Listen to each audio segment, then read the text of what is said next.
Listen, it's an album. Listen, today's assignment is Heaux Tales. is Jazmine Sullivan's Grammy Award-winning album, Hotels. You know what's crazy? It's not an album, she said. What we're treating it as an album. Yeah. So, yeah. Like, it doesn't have the length of an album, so. yeah, it has like 14 tracks, but a lot of them are like interludes and hotels. Hotels, so. See what I did there? He gave a description of the album. Of the album. Well, I guess first of all, we should say this pressing just came out. Unfortunately, this album's been out for a year, but this pressing just came out about 2 weeks ago. Yeah. Thoughts on the pressing, Brandon? I know you listened to it. I think it's a pretty good pressing. I think the quality of the jacket or sleeve is great. It's nice and sturdy. It has a nice little gloss effect to it. I don't know if you guys can see it. Okay, they said they can see it. And then also I just love the colors, like the neon yellow, green. I think that's a dope touch. Back cover is nice. Should we show the actual? Yeah, yeah. I don't. Was there an insert? No. Well, who cares about the insert? But that's what the record looks like. I didn't want to pull it. You can take it out. You're better with taking it. Run it. Well, okay. I'm gonna give a different perspective. All right. I'll give a different perspective since Brandon wants to play. Listen, this is the insert. Mm-hmm. All right. That works. So Brandon thinks he likes it. I didn't really care for this. I thought it was kind of flimsy. And I also didn't like that it came in this cheap paper sleeve. I feel like these records only come with quality sleeves when it's from an artist that's used to releasing vinyl. I think I've noticed that, like your old school, Motown albums, or even like the rock world even is really into releasing vinyl. Like I don't think she comes from that, or her label cares that much about that. This is the I do like the sticker. The sticker's very nice. Record. Yeah, so that's cool. But that's what it looks like. All right.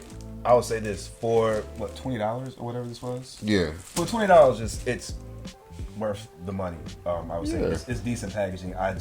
For it to be the album of the year and for us to have waited for as long as we did for this pressing to come out, and for it to be, I don't know. I don't like that R&B gets treated like.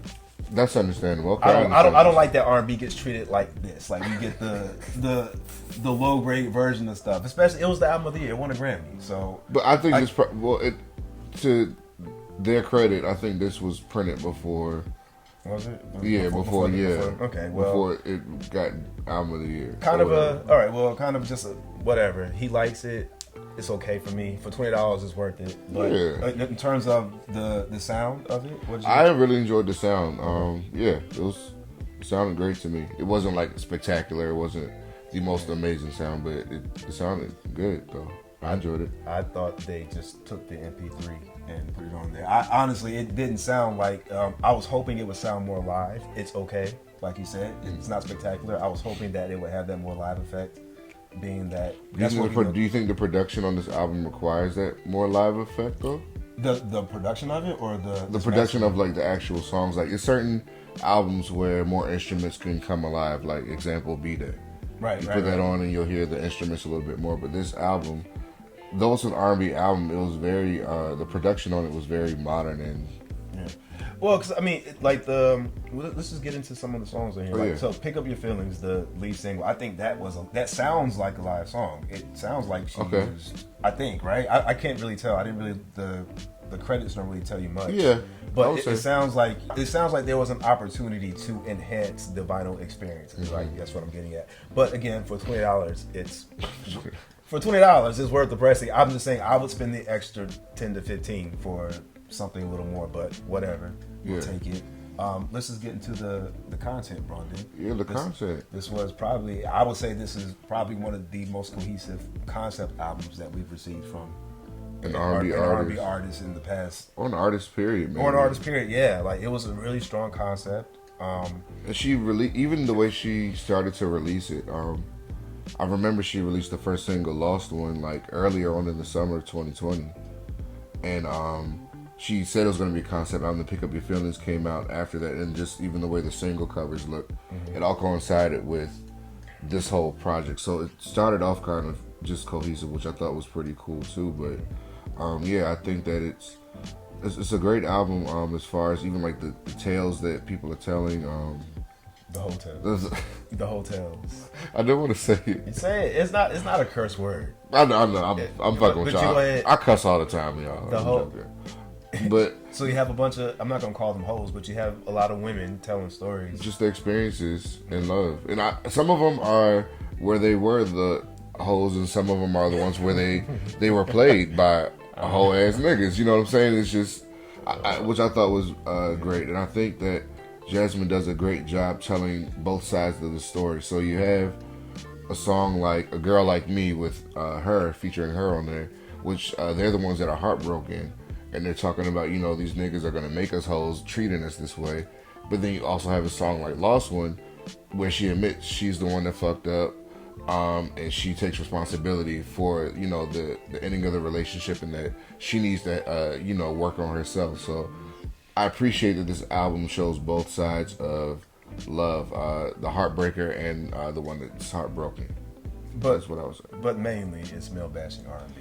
Primarily, there's a little bit of. Well, so what does male bashing R&B mean? Because if it's a heterosexual woman talking about getting her heart broken, well, it's gay women too. Actually. I mean, well, I know, but yeah. for Jazmine singing, that's what I'm talking about. Like, is it male bashing or is it just their experiences? I don't know. Like, I just feel like we've come really far from what R&B used to be. So I would say, so I think it's strong. It's a really strong, good concept album, but it's really distinct from what we grew up with.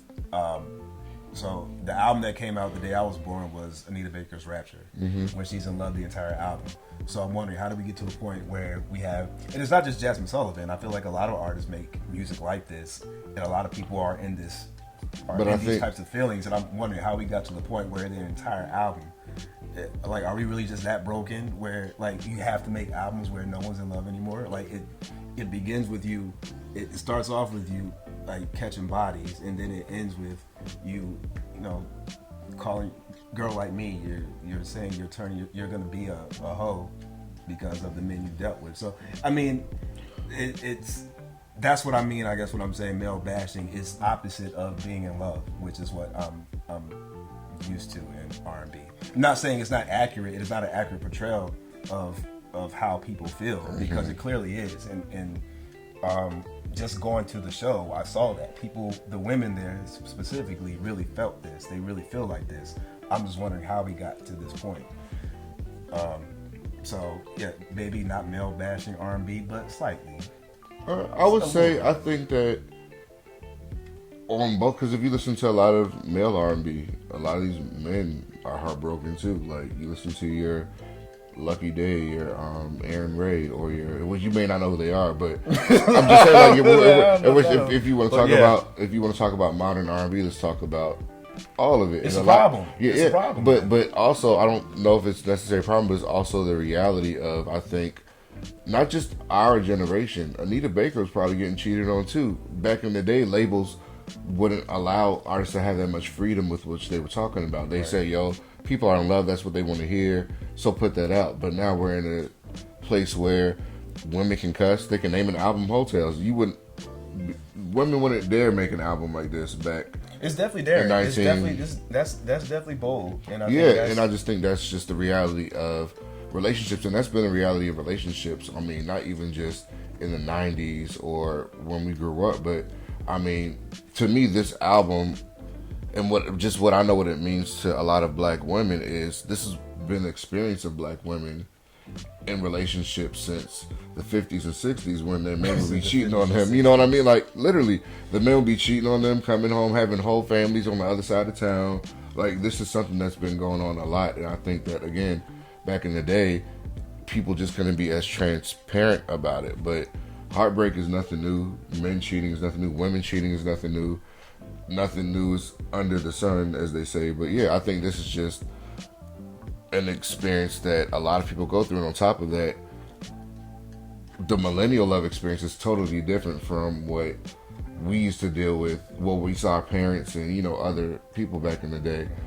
I think that it's not, marriage isn't something that's that common today amongst us, would you say? No, it's not. It's not. Yeah. And I don't think it's. And back in the day, a lot of people, men and women, were told to stay and fight for this relationship, or whatever, make it work through the cheating and stuff. And now I think a lot of people are like, "Fuck that! I'd rather just be alone than be treated like shit." So I think this album is just a reflection of the times, and also future, past, and present. That's how love has always kind of been. I think she's just able to express that more than, you know, people that came before her, before your Patti LaBelle's, your Anita Baker's, your Aretha Franklin's. Even back then, Aretha, she never loved a man the way she loved him, and he was doing her wrong back in the 50s and 60s. Yeah, I'm saying, but I think so generally, yeah, so that has always been around, but when you get to the point where you do an entire album about it, right?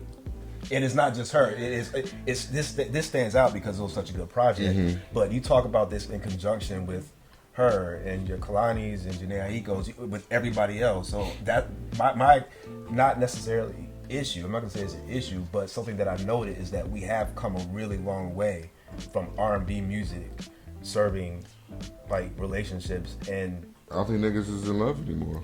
That's the problem. So maybe like that. That's a problem. Or like that, well, I personally don't like that. Like that's what. So could it be a problem, or could it just be people just picking themselves over bad situation? Like it's a more nuanced conversation than that. So yeah. Every situation is specific, but I mean the fact that, you know, people, because here's how I see this. This album comes out, it's really good. People feel it, they embrace it, and then like they stay in their feelings. Like even with this album, there's really no resolve in it. Yeah, there's no I will say that that's a good point. I think that, and this is far from even just talking about an album right now, but it's a good conversation to have. Yeah. I think that, and I don't know if it's just, I don't even think it's just our generation. I think across generations, and I can only talk about the black experience because that's the only experience I've had. There's not a lot of conflict resolution within our community or amongst relationships or even friendships or whatever. I feel like yeah, you're right. There's not, but I think that's also just reflects our community as well. It's not much like a lot of people are just willing to cut people off all the time. Like you get that's a trend. Like I'm done. Yeah. What's that one song? You know, to cut that bitch off. Like that's how people operate. Like I'm just gonna cut you off instead of facing a problem, you know, head on and talking about it and becoming a better person because of it. I feel like people are so quick to cut things off. So yeah, I agree with you on that. But I think this album just, in my opinion, just reflects how people feel. How people feel. Yeah. And then again, she made this album for black women, so it may come off to you as the male bashing album maybe just wasn't for you. No, I get that, but I say like I'm being dramatic when I say male, but I know what you mean. Yeah, she's not going in on men. Like but also I do appreciate again songs like Lost Ones, and then even on her the deluxe album, there's certain songs where you do hear her take responsibility, which I think is rare for women in R&B sometimes to be the heartbreaker. They don't talk about that much, so I think kudos to her for again showing some kind of balance on here, other than just saying this nigga did me wrong, fuck him, and I'm gonna become a hoe because of it. You know, it's some kind of balance to it. So I always appreciated that about this album as well. Yeah, I just really appreciate, and I don't think I even realized it until right now, until we talked about how thought provoking this album is. I don't think we've ever talked about an album in detail like this before on our show. Well, the way she put it together, the fact that she had her interludes were conversations. Yeah. Right? So I mean, I think that helps with that it helps enhance the conversation. So yeah, it is a thought-provoking album. And, very. You know, I appreciate it. You're right. It's not made for me, but I did appreciate the fact that appreciate the art. Yeah, I appreciate the fact that it was a really strong concept album. Yeah. And I mean, most importantly for Jazmine, I think she's one of those artists that, you know, we talk about people who shine more on stage than they do on her albums. This was a great album, but I enjoyed the tour. I enjoyed hearing her perform this material live. That was also a great experience. But yeah, just overall, this whole era for her, I'm glad that she had this time. I'm glad that we're in a time where we can recognize her finally, because she's. Yeah. I think she's one of those artists. I think we've had this conversation before where their talent is better than their material. Yeah. And the material's not as good as the talent. And yeah. I think her last album, Reality Show, is pretty good, but I feel like finally her talent matched the material. So it was able to, she was able to put together this great body of work. Because before, again, she had some cool singles and stuff like that, but the albums just, to me, didn't hit like that. Right. But finally, we get a concept album. She's in her bag as far as being an artist. I just really appreciate it, and I'm glad that people are recognizing her for this, because it's been a long time coming for her. She's been, her first single came out in 2008, and even before that, she had so many different record labels, and people in the industry knew who she was from like the age of 13. Right. So for her to be, 34, 35 now? Yeah, she put in the work. Yeah, she has, and she definitely deserves the flowers that she's been getting. So I honestly never thought I'd see this day for Jazmine Sullivan. Yeah. Which is why I was even more happy that she because she's been performing, she's been on the road, she's released music, she's had success. She's recognized as one of the greatest singers ever. Yeah, but I never thought that she would be more of the household name that she became over the past 2 years. So I'm really happy. It's funny, I was telling my mom, who doesn't know much about music and stuff. So, well, what are you guys covering today? I was like, we're doing Jazmine. She said, Jazmine Sullivan? I'm like, yeah. I'm like, what you know about Jazmine? So, the fact that my mom even knows who she is, my mom don't know nobody outside like the Clark sisters. So, like, the fact that she even said that just says a lot. And I'm really happy for her. And this was, again, just a great body of work. And hopefully we'll get more from her. So, yeah. So, she's engaged now, right? She's engaged, yeah. So I didn't know she was engaged. I know she was with somebody. She's with somebody. I think, as of this recording, we believe that she's with someone. If that's the case, I'm hoping that the next album will be. Yeah. Well, the thing is, she said this is Hotels Part 1. Oh, so there's going to be more. But Hotels doesn't always have to be necessary. Maybe that Part 2 could be where she finds love, hopefully. You know what I'm saying? Like a concept could be the Hoe finds love. Hoes need love too. Y'all, that is... The Hoe turns into a housewife. That was a good one. Give it to me. What's your favorite song off the album? I like On It. I really like that. Fuck! I really like that song. I'm sorry. That's it's very honest. Yeah, that's the song that I like the most. It's not the one that you should probably... It's not her most serious song, right? It's kind of silly. Yeah. But I really like that song. What else? Give me another one. Another one, I actually like the Body's intro. Yeah, that's a great intro. I do like the Body's intro. Like, it's kind of controversial. Did she come out to that? She did. At the show? Oh, that's nice. She did. She started off with that one at the show. Okay, cool. I enjoyed that one, and then I like the I like the Price Tags one too with Anderson .Paak. That's probably my least favorite one. Really? Yeah. It was different that's the one that's the oddball compared to everything else on the album, I think. Yes, I feel like that was the song where they probably couldn't find a place. She said, fuck it, I still want it on the album. So I like that one just because it stands out a little bit. But what are your favorites? I would say I love Lost One. I like that one for different reasons. Of course, I think we just talked about I like the fact that the woman is taking responsibility in the song, and I think that it's one of her best songs vocally. I love The Other Side. That's when she wants to. She wants to move and get rich. It's like her trap song. Like, I feel like it was cool to kind of hear her take a stab at, like, contemporary R&B, like, and the flow and like her cadence was very like Migos type shit a little. You know what I'm saying? Well, that one was peculiar to me because I felt like that idea, that concept would be kind of dated for her. Yeah. Because she said she's not broke. I feel like that's a song that she could have released like 10 years ago or something. Like what was that song on her first album when she was like dreaming of going to Hollywood? Oh yeah, A Big Dream. Yeah. It kind of Dream big. Yeah, something like that. It's like, so it's almost like she's beyond the point of dreaming now. She's achieved what she wants to achieve. So what she did say about this album is when she accepted the Grammy, she said this album was kind of made for her to embrace the mistakes that she made in her 20s. So a lot of this, I don't think it's necessarily a reflection of where she is now, but she did say this is like she kind of made this to kind of forgive herself for whatever mistakes she made, I think, within love or relationships or whatever back in her 20s. So this could have been very well or something that she wrote back in the 20s, or maybe she just said it's a hot ass track. I mean, it is a good track. I get it. Yeah, but I just really enjoyed that one. I thought that was fun. Yeah, I would say Lost One. And A Girl Like Me, I think that's another one that it has some really dope lines in it. I think my favorite line is, what did she say? Y'all niggas be making us sad, then start to ask us why we mad or something like that. It was the way the song is written is so simple, but it's so effective at the same time.